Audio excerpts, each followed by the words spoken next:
Maligayang pagkikinig po sa ating lahat. Good morning, good morning, good morning, good afternoon, good evening, magandang umaga, magandang tanghali at magandang hapon po sa ating lahat. Saan man kayo naroon, naway ang bawat isa ay patuloy na pinoproteksyonan ng ating Panginoon.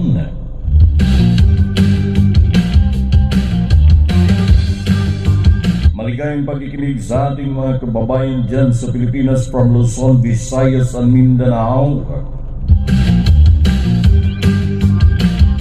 Kumusta din po sa lahat ng mga OFW sa buong mundo. Maligayang pagkikinig. At sa lahat ng mga taga-Dubai, mga Dubai florist at sa lahat ng aking mga subscriber, kumusta po tayong lahat?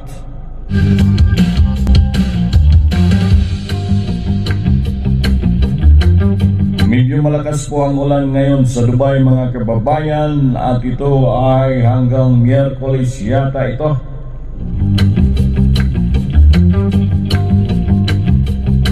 So yung iba po ay walang pasok dahil naapektuhan sa malakas na ulan.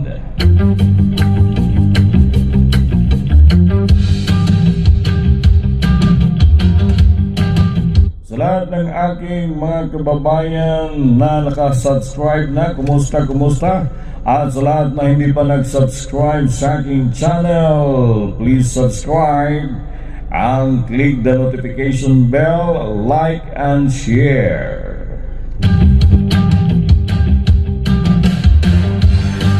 Bueno mga kababayan, sa oras pong ito, pag-usapan po natin ang nangyayari ngayon sa ating mahal na bansa, ang bansang Pilipinas, na kung saan isang local official dyan sa Davao del Norte ang tinanggal ng Pangulo at ng DILG Secretary.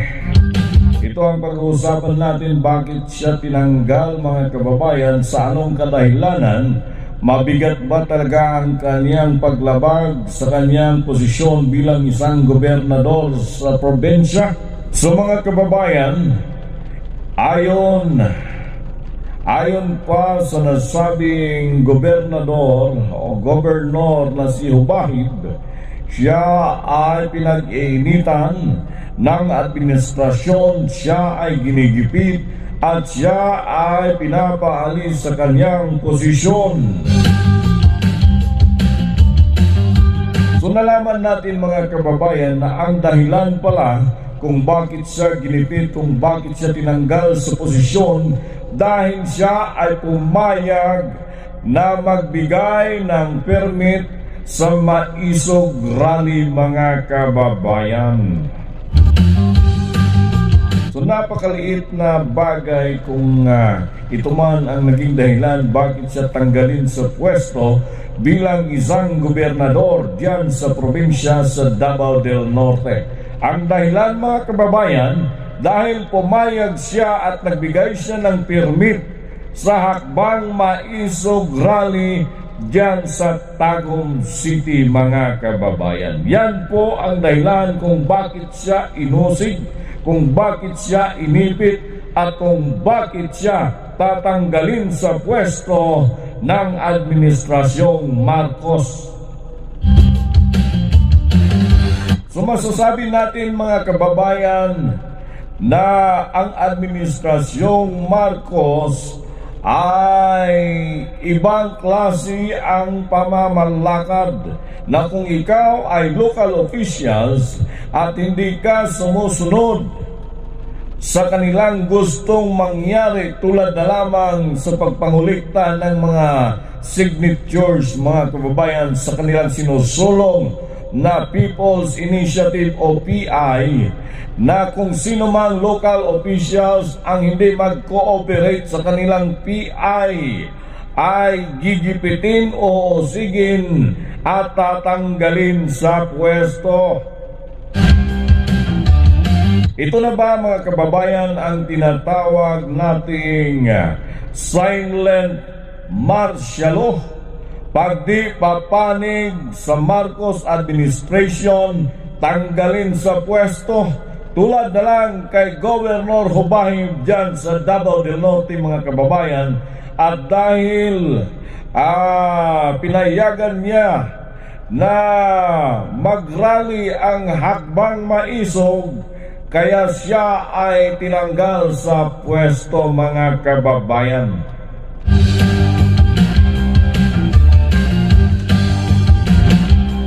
Yan po ang dahilan kung bakit si Governor Hubahib ay tinanggal sa pwesto, dahil siya ay nagbigay ng permit sa Maisog Rally dyan sa Davao del Norte, kung saan, mga kababayan, nakita natin sa video na maraming tao ang dumalo. Siguro nasa 100,000 tao ang dumalo, nanood at nag-cooperate sa Hakbang Maisog Rally, mga kababayan. So, naging matagumpay po ang inilunsad na rally dyan sa Tagum City na pinangunahan po ni ex-President Rodrigo Roa Duterte.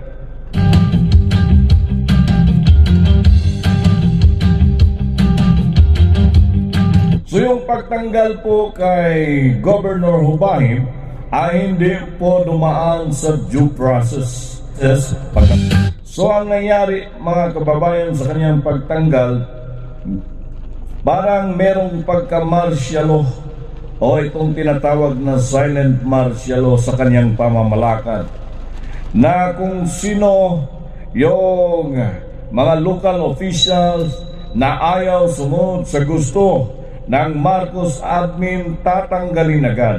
Kasi alam nyo, mga kababayan, itong Hakbang Maisog ay umiikot ito, at ito ay sana mangyari ang rally dyan sa Bulacan. Ngunit sila po ay hindi binigyan ng permit, at sabi pa ni ex-President Duterte na walang munisipyo ang gustong magbigay ng permit sa Hakbang Maisog Rally. At dito sa Tagum City na pinangunahan ni Governor Hubahib, ito lamang po ang lugar kung saan nagbigay ng permit sa Hakbang Maisog Rally, mga kababayan. Wala nang investigasyong nangyari sa pagpapatalsik kay Governor Hubahib. Diretso na kaagad tinanggal, mga kababayan, at dahil sa pag-issue lamang ng permit rally ng Maisog dyan sa Tagum City, mga kababayan. So, anong klaseng gobyerno ang meron tayo, mga kababayan, ngayon? Sa panahon ni Tatay Digong, lahat malaya na mag-rally kahit saang lugar, kahit saang kalsada, allowed sila mag-rally basta hindi lang sila gagawa ng kabulastugan. Pero ito ngayon, mga kababayan, ang ating administrasyong Bongbong Marcos ay ginigipit ang mga tao, at parang nawawala na ang demokrasya sa ating bansa.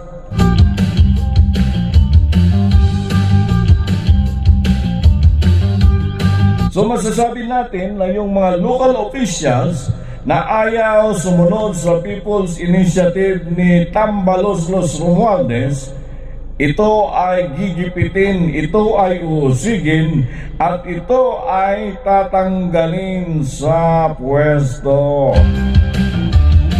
Hindi po katanggap-tanggap na dahilan, mga kababayan, kung bakit ito si Governor Hubahib tinanggal dahil lamang sa kanyang pagbigay ng permit sa Hakbang Maisog Rally. Anong klaseng dahilan ito, mga kababayan? Napakababaw. Samantalang ito si Governor Hubahib ay nakatanggap ng award mula sa DILG, mga kababayan, na award bilang Seal of Good Governance Award dyan sa probinsya ng Davao del Norte. Tapos bigla na lang siyang tanggalin na walang due process ang pagtanggal kay Governor Hubahib. So maganda po ang pamamalakad ni Governor Hubahib diyan sa kanyang probinsya, kaya siya nakatanggap ng award mula sa DILG, mga kababayan.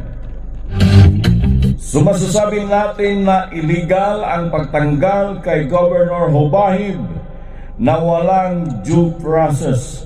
So mga kababayan, ang gustong ipalit ng administrasyon kay Governor Hubahib ay si Vice Governor Oyoy, na kung saan mga kababayan ay kasali sa mga akusasyon ng ayuda scam dyan sa probinsya.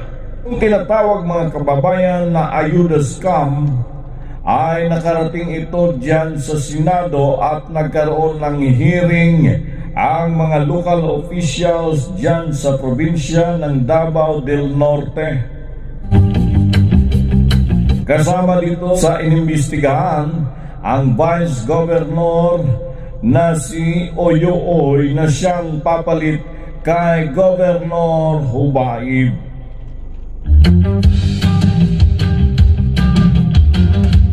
Ayon pa sa ating nakuha ng mga balita na ito si Vice Governor Oyoy ay isa sa mga akusado sa tinatawag na ayuda scam diyan sa Davao del Norte, mga kababayan.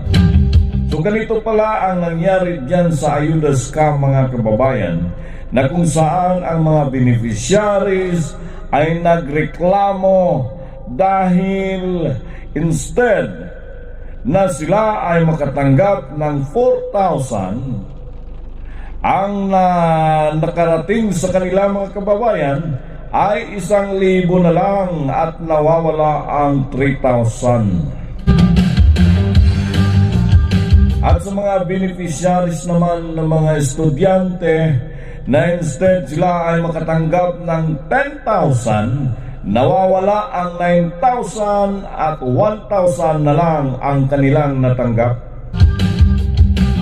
Ito po yung tinatawag na ayuda scam dyan sa Pilipinas, mga kababayan. Siguro itong ayuda scam hindi lamang nangyari dyan sa Davao del Norte, kundi ito ay nangyari nationwide, mga kababayan, dahil itong ayuda na ito ay binibigay doon sa DSWD.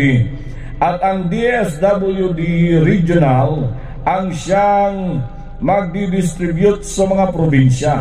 At ito na ngayon ang mga issue, mga kababayan. Marami ng mga beneficiaries ang nagreklamo dahil kinakaltasan ang pera na nararapat sa kanila. Biruin mo yung 4,000 na sana ang matanggap ng mga beneficiary, tatanggalin nila ang 3,000 at 1,000 na lang ang matanggap ng mga beneficiary dyan sa ating bansa, mga kababayan.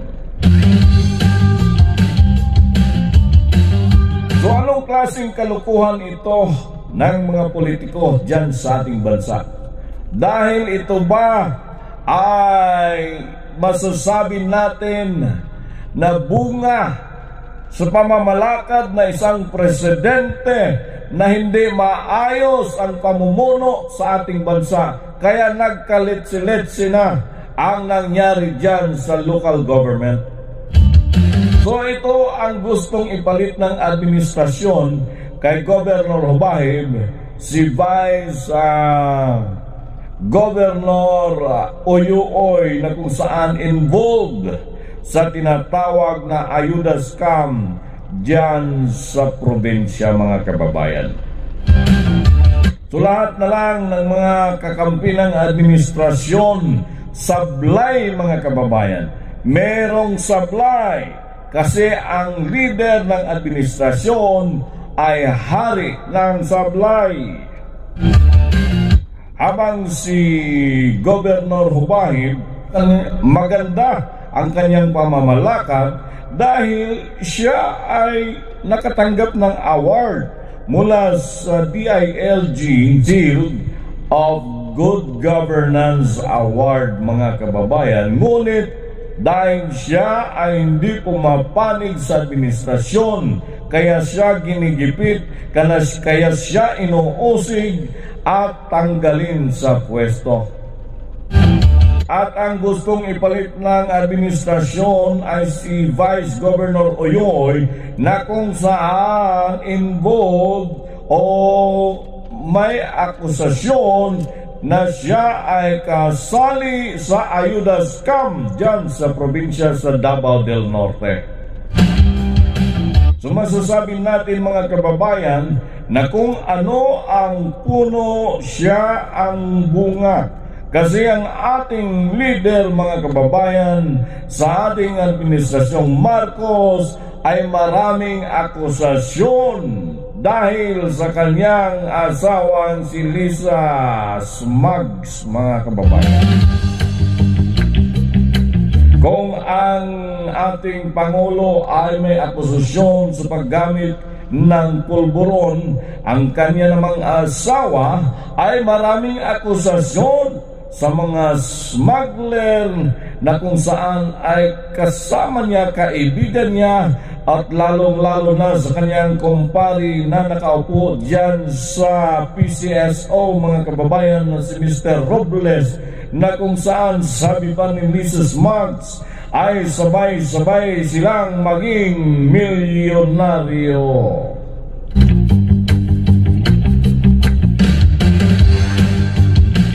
So pag hindi ka makiisa, pag hindi ka pumanig sa administrasyon, ikaw ay pag-initan, gipitin at tanggalin sa pwesto, mga kababayan.